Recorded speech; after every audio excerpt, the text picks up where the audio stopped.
থেকে শিখতে চান তওবা কিভাবে করে? খুব সহজ, কোনো হুজুর লাগবে না, কোনো কোরআন খতম লাগবে না, কোনো কাউকে দাওয়াত দেওয়া লাগবে না।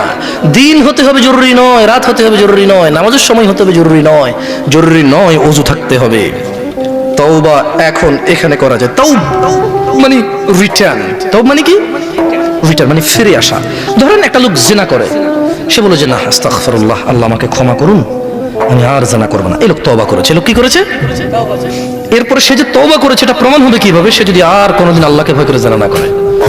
বুঝে আসছে না? আসেনি? মদখোর বলল যে না আমি আর মদ খাবো না, কেন? আল্লাহ এটা অপছন্দ করে। তো এটা কিভাবে মানে তওবা বলে গণ্য হবে? যখন সে আর এই কাজ করবে না, যখন সে আর এই কাজ।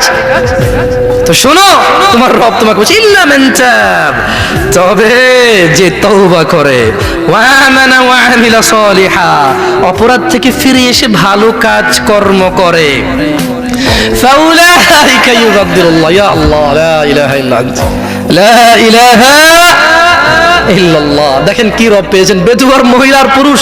কোরআনটা পড়ো, দেখো কি পেয়েছো, কার থেকে দূরে।